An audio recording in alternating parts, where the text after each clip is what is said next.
ನೋಡಿ, ನಾನು ಭಾಳ ದಿವ್ಸದಿಂದ ಇವ್ರು ಅಡ್ಜಸ್ಟ್ಮೆಂಟ್ ಅದಾರೆ. ಇವರು ಬಿ ಜೆ ಪಿನ ಹಾಳು ಮಾಡ್ಲಕತ್ತಾರ.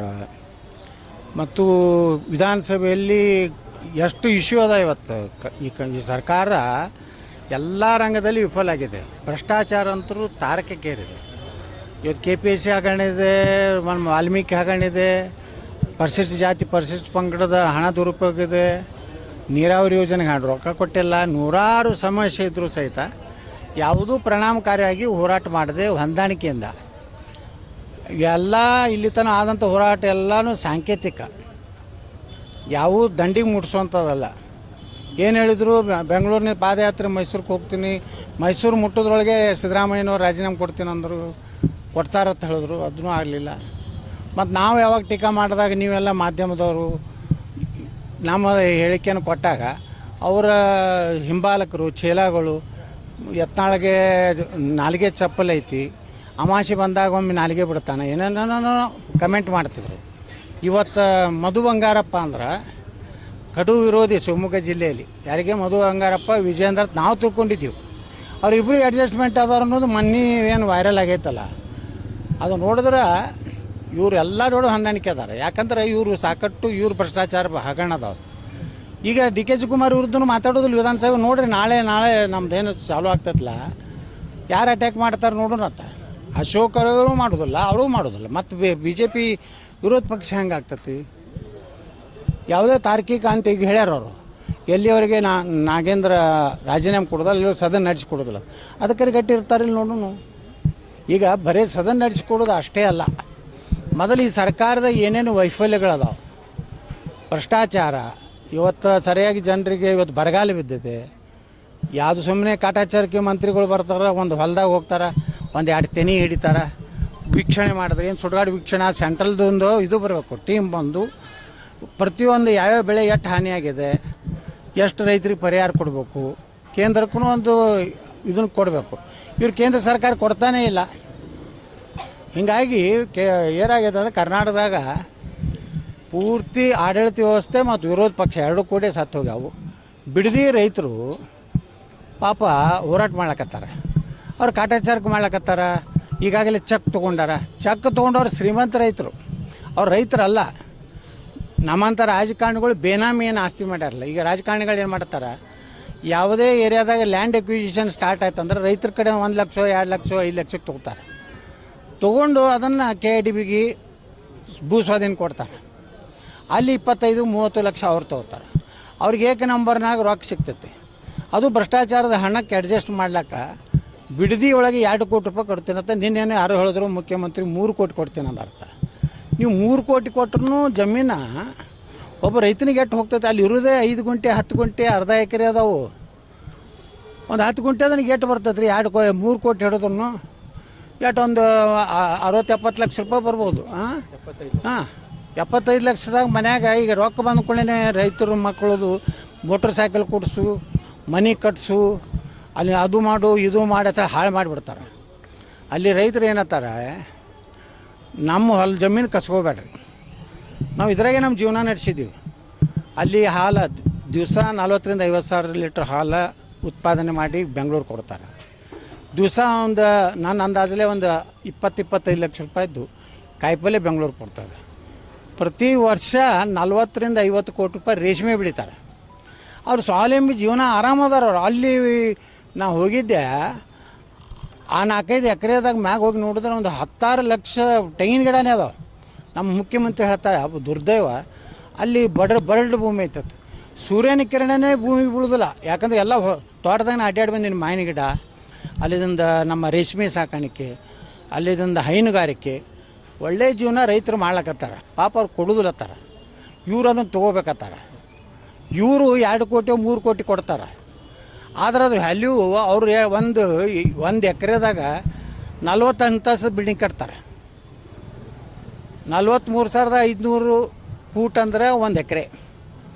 23,000 ತೆಗೀರಿ, ಗಾರ್ಡನ್ನ ಇದು ಎಲ್ಲ ಸೆಟ್ ಬ್ಯಾಕ ಎಲ್ಲ ತೆಗೀರಿ, 20,000 ನಿಮ್ಗೆ ಸಿಗ್ತೈತಿ. 20,000 40 ಅಂತಸ್ತದ್ದು ಒಂದು ಬಿಲ್ಡಿಂಗ್ ತಯಾರು ಮಾಡೋದ್ರಂದ್ರೆ 1 ಎಕರೆ ಕಿಮ್ಮತ್ತು 300 ಕೋಟಿ ಆಗ್ತೈತೆ. ಅವಾಗ ಹಿಂಗೆ ಹೋಗ್ತದಲ್ಲ ಬ್ಯಾಂಕಿಂದು. ಪಾಪ ರೈತರಿಗೆ ನೆಲದಂದು ಅಟ್ಟೆ ಕೊಡ್ತಾರೆ. ಶ್ರೀಮಂತ ಆಗವ ರಾಹುಲ್ ಗಾಂಧಿ ಹಳೆ ರಾಬೋಟ್ ಹೋದ್ರ ಇವು ಮುಖ್ಯಮಂತ್ರಿ ಆಗಿದ್ದಕ್ಕೆ ಗಿಫ್ಟ್ ಕೊಡಬೇಕಾಗಿತ್ತು. ನಮ್ಮ ಡಿ ಕೆ ಶಿವಕುಮಾರ್ ಅವರು ಸಿದ್ದರಾಮಯ್ಯನವ್ರು ಇಳಿಸಿದ್ದಕ್ಕೆ 10,000 ಕೋಟಿ ರೂಪಾಯಿದ್ದು ನಿನಗೆ ಆಸ್ತಿ ಅಲ್ಲಿ ಬಿಡದಿಯಾಗಿ ಕೊಡ್ತೀನಿ ಅಂತೇಳಿ ಏನೋ ಮಾತುಕತೆ ಆಗೈತೆ. ಎಲ್ಲ ಕಡೆ ಸುದ್ದಿ ಐತೆ ದಿಲ್ಲಿ ಮೂಲದಿಂದಲೂ. ಹಿಂಗಿದ್ದಾಗ ರೈತರನ್ನ ಅಲ್ಲೇ ಕನಕಪುರ ಅದೇ ಜಿಲ್ಲೆದ ಕನಕಪುರತ್ತು ನಮ್ಮ ಮುಖ್ಯಮಂತ್ರಿಗಳ ಕ್ಷೇತ್ರ. ಅಲ್ಲಿ ರೈತರಿಗೆ ಏನು ಭಾಷಣ ಮಾಡ್ತಾರೆ, ಮೊದಲು ಮುಖ್ಯಮಂತ್ರಿಯಾಗಿ ಸನ್ಮಾನ ಮಾಡೋ ಮುಂದೆ ಯಾರು ರೈತರು ಹೊಲ ಮಾರಬೇಡ್ರಿ, ನೀವೆಲ್ಲ ನಾಳೆ ನೀವು ಹೊಲ ಮಾಡಿದ್ರಂದ್ರೆ ಬೆಂಗಳೂರಿಗೆ ಶೇಂಗಾ ಕಾಯಿ ಮಾರ್ಲಕ್ಕೆ ಬರ್ತೈತಿ, ಆ ಪರಿಸ್ಥಿತಿ ಬರ್ತೈತೆ ಅಂದ್ರೆ ಒಬ್ಬ ಮುಖ್ಯಮಂತ್ರಿ ಕನಕಪುರ ಕ್ಷೇತ್ರದಾಗ ರೈತರಿಗೆ ಹೊಲ ಕೊಡಬೇಡ ಅಂತ ಹೇಳ್ತಾರೆ. ಅದೇ ಮುಖ್ಯಮಂತ್ರಿ ಅದೇ ಜಿಲ್ಲೆಯ ಮತ್ತೊಂದು ಕ್ಷೇತ್ರದಾಗ ಏನು ಹೇಳ್ತಾರೆ, ಅದು ಬರಡು ಭೂಮಿದೆ, ನಾವು ಯಾರು ಏನು ಬೇಕಾದ ಹೇಳಿ ನಾನು ತೊಗೊಂಡೇ ತೀರ್ತೀನಿ ಅಂತ. ಇದಕ್ಕೆ ವಿರೋಧ ಪಕ್ಷದವ್ರು ಮತ್ತೇನು ಮಾತಾಡಲಿಲ್ಲ ಅಂದ್ರೆ ರೈತರು ಯಾರು ಉಳಿತಾರೆ? ಇವು ಹಿಂಗೆಲ್ಲ ಮಧು ಬಂಗಾರಪ್ಪನ ಕೂಡ ಜೋಕ್ ಮಾಡೋದು, ಅಲ್ಲೇ ಈಗಾಗಲೇ ಈ ಚೆಕ್ 8 ಮಂದಿ ತೊಗೊಂಡ್ರೆ ನಿಂಬಲ್ಲಿ ಅಂತ ಹಾಕ್ಲೇ ಐತೆ. ನೀವು ಜಬರ್ದಸ್ತಿ ಹೋಗಿ ತಹಸೀಲ್ದಾರ್ ನೀನು ಮನೆ ತೊಗೊಳಕತ್ತೀವಿ ಚೆಕ್ ತೊಗೋ ಅಂತ ಹೇಳಿ ದಬಾಸಲಕತ್ತಾರೆ. ಅದಕ್ಕೆ ಕಸಬರ್ಗಿ ತೊಗೊಂಡು ಹೊಡೆದಾರ ಅಲ್ಲಿ ರೈತರು. ಹೌದು, ಆ ಚಟ್ಬ್ಯಾಗ್ ವಿಜೇಂದ್ರ ಕಾಲ BJPಗೆ ಆಗ್ತದೆ. ಇಂಥವ್ರ ಅಧ್ಯಕ್ಷರಾಗಿ ಒಂದು ನಿಮಿಷನೂ ಮುಂದುವರಿಬಾರ್ದು.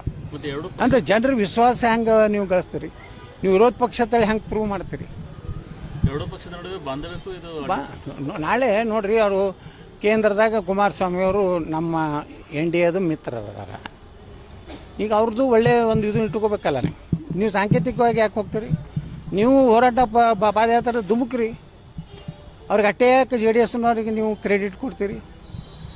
ಮನೆ ದೇವೇಗೌಡರು ಉಪಾಸ್ಕೊಂಡಿರ್ತೀನಿ ಅಂದರು ವಿಧಾನಸೌಧ ಬಂದ.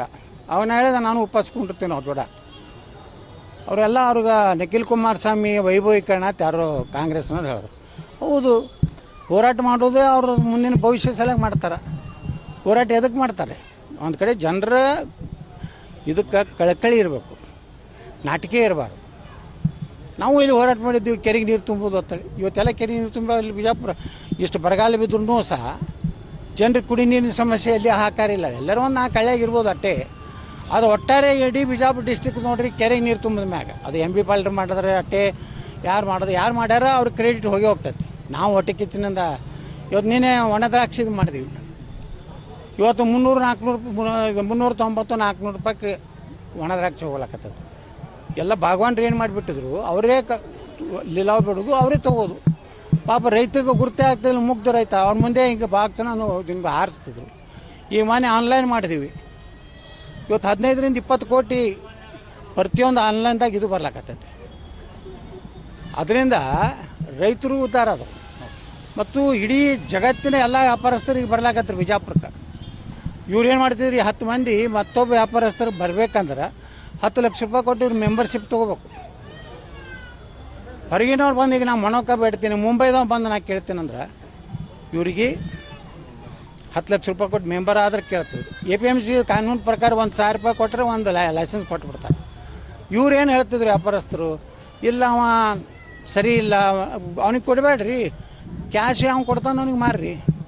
ಇವತ್ತು 390 ಆಗೈತಿ. ಇದೇ APMC ಮಿನಿಸ್ಟರ್ ನಮ್ಮ ಜಿಲ್ಲೆದವನೇ ಇದ್ದಾರೆ, ಪುಣ್ಯಾತ್ಮ ಶಿವಾನಂದ ಪಾಟೀಲ.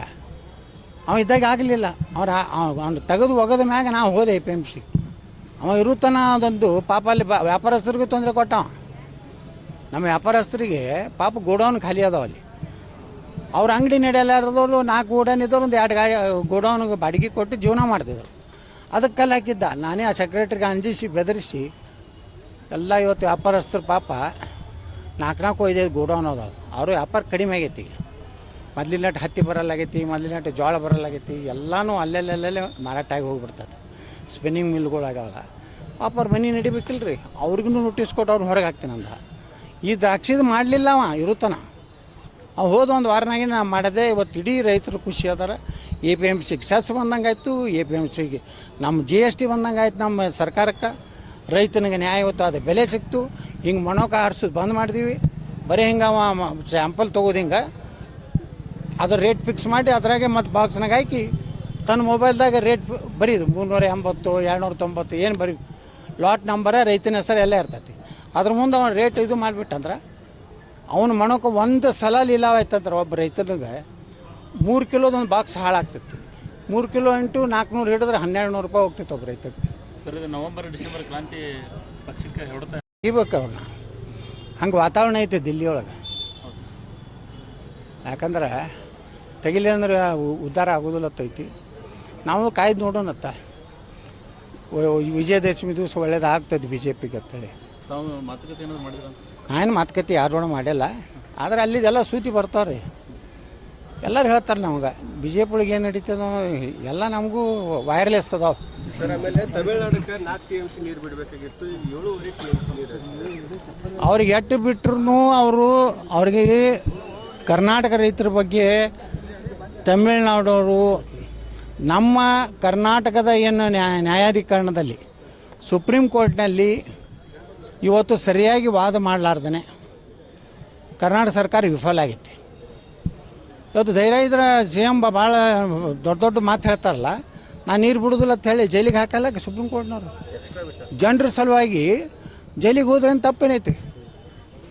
ಆ ತಾಕತ್ತೈತೆ ಬಂಗಾರಪ್ಪನವ್ರು ಹಿಂದೆ ಮಾಡಿದ್ದಾರಲ್ಲ, ಆ ಬಿಡೋದಿಲ್ಲ ತಂದರು. ಸುಪ್ರೀಂ ಕೋರ್ಟಿಗೆ ಕೇಳಲಿಲ್ಲ. ಹೌದು, ಜನರು ಸುಪ್ರೀಂ ಕೋರ್ಟ್ ಆಗಲಿ ಯಾರಾಗಲಿ ಇಲ್ಲಿ ಕರ್ನಾಟಕ ರೈತರ ಪರಿಸ್ಥಿತಿ ನೀವು ನೋಡ್ಬೇಕಲ್ಲ. ಇಲ್ಲಿ ನೀರು ಇಲ್ಲಾರ್ದೆ ನೀರು ಬಿಡ್ರಿ ಅಂದ್ರೆ ಇಲ್ಲಿ ರೈತರು ಏನು ಮಾಡಬೇಕು? ಇಲ್ಲಿ ಕುಡಿ ನೀರಿನ ನಮ್ಮ ರೈತರು ಏನು ಮಾಡಬೇಕು? ಮಂಡ್ಯ ಭಾಗದ ರೈತರೇ ಇರಲಿ ಯಾರೇ ಇರಲಿ, ರೈತರೇ ಅದನ್ನು ಅಧ್ಯಯನ ಸಮಿತಿ ಕಳಿಸ್ಬೇಕು. ಅವರು ಒಂದು ಟೀಮ್ ಮಾಡಬೇಕು. ಎಷ್ಟು TMC ನೀರದ, ಎಷ್ಟು ಕರ್ನಾಟಕಕ್ಕೆ ಬೇಕು, ಕುಡಿಯೋ ನೀರಿಗೆ ಎಷ್ಟು ಬೇಕು, ಇದನ್ನೆಲ್ಲ ಪ್ರತಿ ವರ್ಷ ಲೆಕ್ಕ ಹಾಕಿ. ದೊಡ್ಡ ಮಳೆ ಆದರೆ ಏನೂ ಪ್ರಾಬ್ಲಮ್ ಇಲ್ಲ. ಸಣ್ಣ ಮಳೆ ಆದಾಗ ಇವೆಲ್ಲ ನ್ಯಾಯಾಂಗ ವ್ಯವಸ್ಥೆಯಲ್ಲಿ ಇವತ್ತೇನು ಟ್ರಿಬ್ಯುನಲ್ ಇದೆಯಲ್ಲ, ಅವರು ಒಂದು ಎಕ್ಸ್ಪರ್ಟ್ ಕಮಿಟಿ ಕಳಿಸಿ ಇಟ್ಟು TMC ಬಿಡ್ರಪ್ಪ, ಇಟ್ಟು TMC. ನಾವೇನು ತಮಿಳ್ನಾಡಿಗೆ ಬೆಳೆ ಬೇಡ ಅನ್ನೋದಿಲ್ಲ. ಅವರು ರೈತರೇ, ಅವರು ನಮ್ಮ ಭಾರತೀಯರೇ. ಆದರೆ ಇದು ಸರಿಯಾಗಿ ನಮ್ಮ ರಾಜ್ಯದಿಂದ ಕಮ್ಯುನಿಕೇಷನ್ನು ಸುಪ್ರೀಂ ಕೋರ್ಟಿಗೆ ಸರಿಯಾಗಿ ಹೋಗ್ತಾ ಇಲ್ಲ.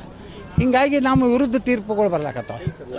TMC ನೀರು ಬಿಡಬೇಕಾಗಿತ್ತು, ಈಗ ನಾವು ರಾಜ್ಯದಿಂದ 7.5 TMC ನೀರು ಹರಿಸಿದ್ದಾರೆ ಸರ್. ಆ ಕಾಂಗ್ರೆಸ್ನವ್ರಿಗೆ ಎಲ್ಲರೂ ಓಡೋಗಿ ಬಿಟ್ಟಾರ, ಅವ್ರು ದೋಸ್ತಿ ಬಿಟ್ಟಾರೆ. DMKಗೂ ದೋಖಾ ಕೊಟ್ರಲ್ಲ.